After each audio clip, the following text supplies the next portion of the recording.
Day 861 of the Ukrainian War Map, also known as the Russo-Ukrainian War. Juzzie here, and today is another update as I take a simplified and down-to-earth approach to some of the most important happenings on the ground in Ukraine. So starting off, we'll take a look at those Russian losses, as currently Russia sits on more than 547,000 military personnel losses, representing an additional 1,200 in the past day. Then, as for hardware losses, 9 tanks, 17 APVs, 65 artillery, and 73 vehicles, once again including motorcycles, which is something that could also count as cavalry charges.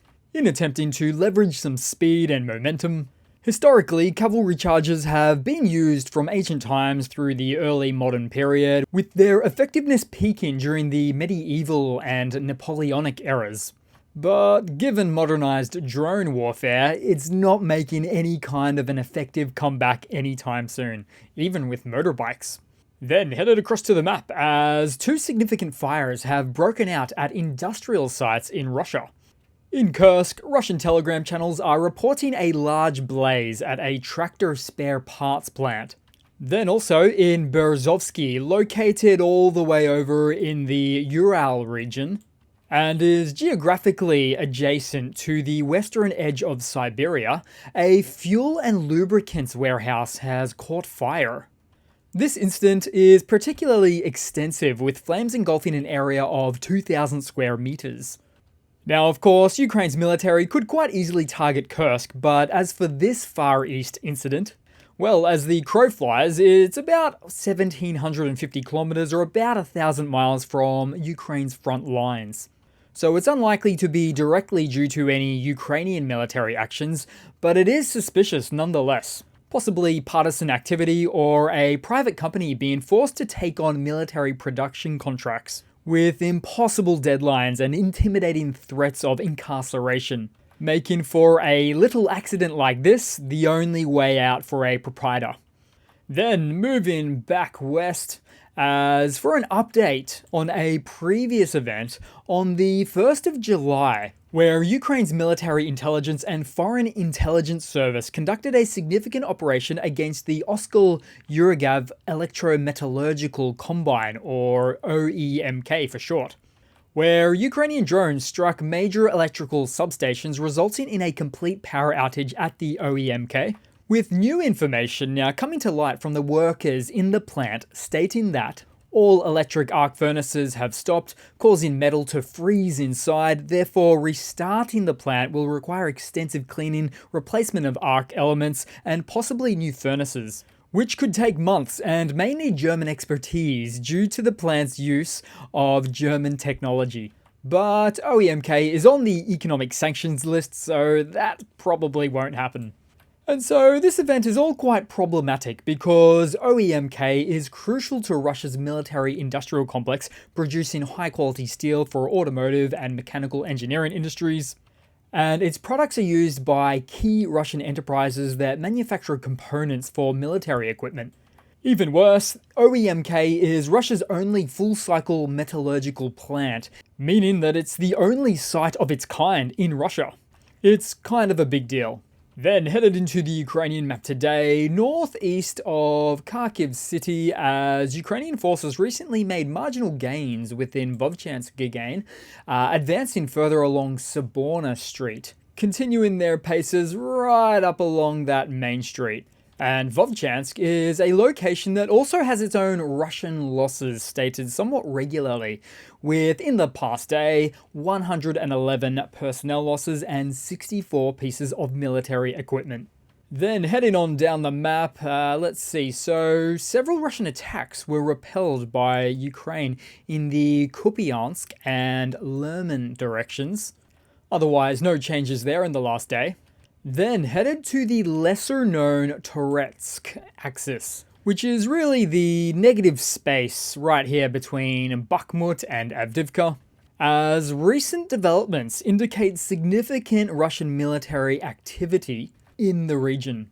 Now, the wider area does tend to look a bit ripe for an encirclement from the Russian army, but it's over 30 kilometers in diameter, or about 20 miles.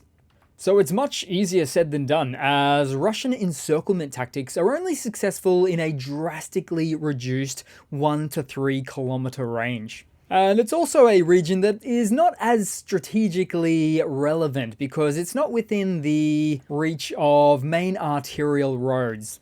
Then headed just a bit further up on the map, in fact, as recent developments in the Chasiv Yar area have revealed significant changes in the battlefield dynamics, as newly geolocated footage has confirmed that the Russian forces now control nearly the entirety of the Canal micro-district to the east of the larger city of Chasiv Yar, which represents a noteworthy territorial gain for the Russian military in this sector, as they continue to look to consolidate positions all the way up to the canal and then beyond.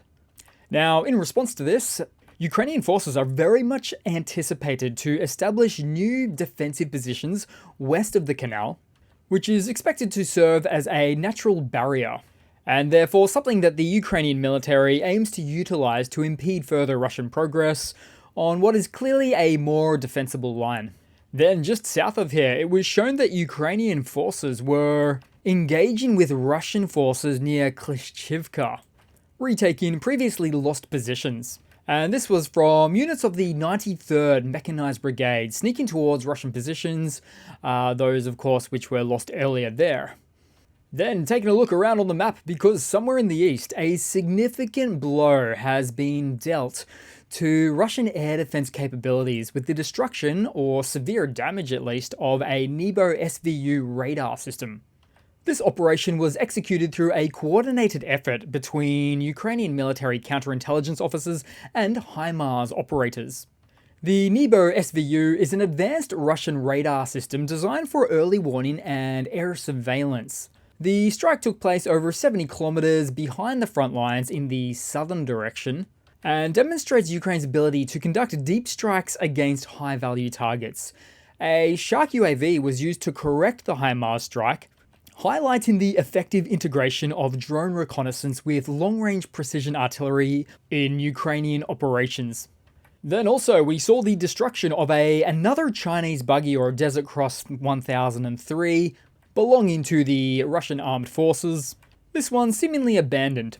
Then also we saw a destroyed Russian D-30 howitzer, noting that the D-30 is a 122mm caliber design, whereas there is also a D-20 variant that is instead the larger 152mm size.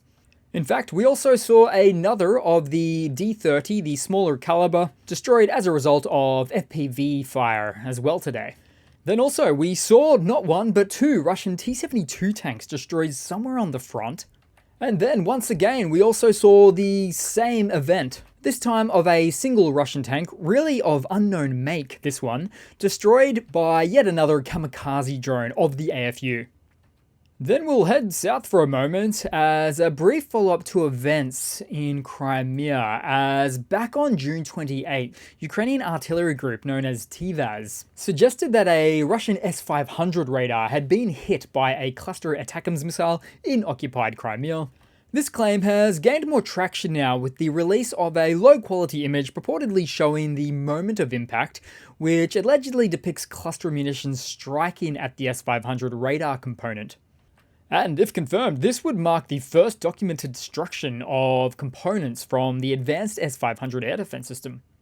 Then also, just 60 minutes ago, an explosion was reported at Cape Violent near Sevastopol, in the area where the Russian electronic warfare units are deployed at. So in this case, it appears the unit has been targeted for termination. Then headed across to some news for today. So recent developments in military aid to Ukraine from Western allies showed continued significant support. Take for instance, Germany has sent a new package including 10 Leopard 1A5 tanks, 20 Marder infantry fighting vehicles, 2 Bieber armoured bridge layers, engineering and mine clearing vehicles, plus, incredibly, 1 IRST SLM air defense system and 1 IRST SLS air defense system, noting that both are variants of the same system, one is short range and the other medium range. Also, impressively, Germany provided 3 HIMARS rocket launchers with ammunition. Now, just before this, Ukraine had about 30 of these very useful platforms, so maybe a 10% bump to the inventory, which is quite meaningful.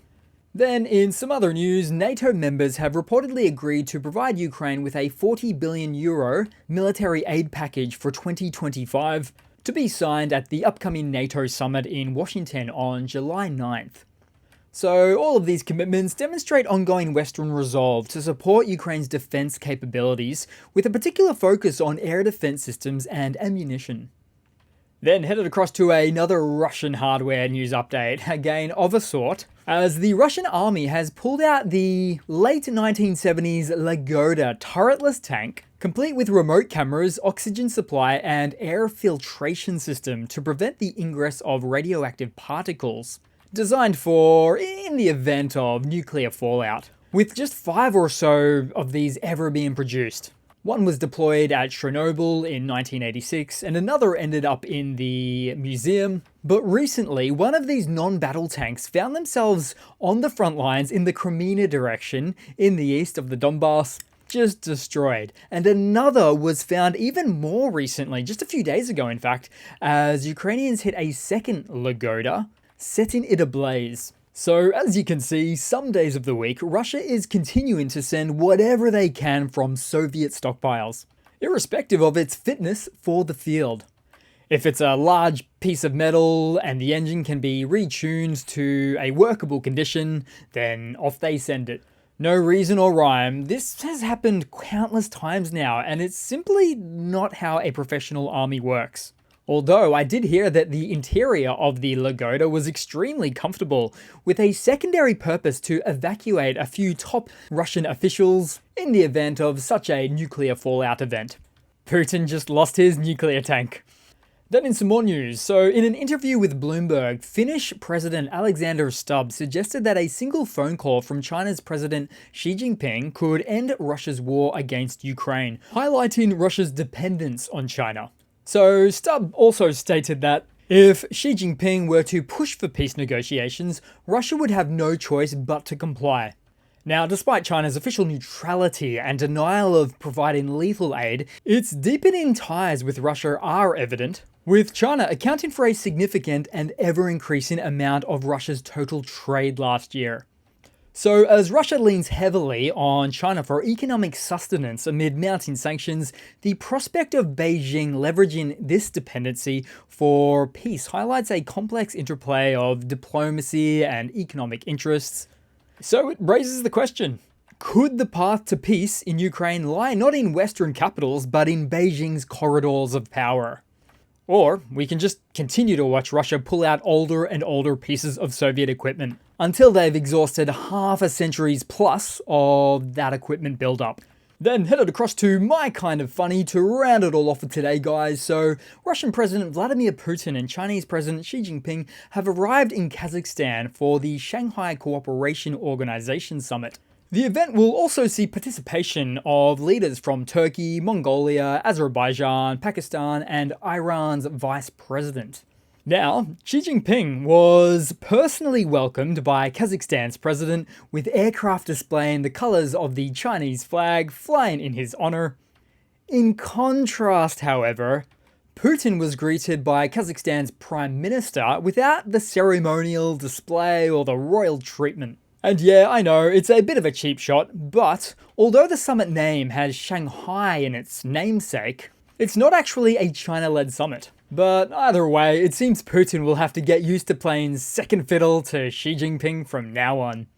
So that's it for today, guys. Thanks again for watching. Please continue to like and comment, subscribe if you can. Almost hit that 110k. Nice, neat little subscription mark. So yeah, thanks again, and I do hope to see all of you guys there in the next one. Cheers.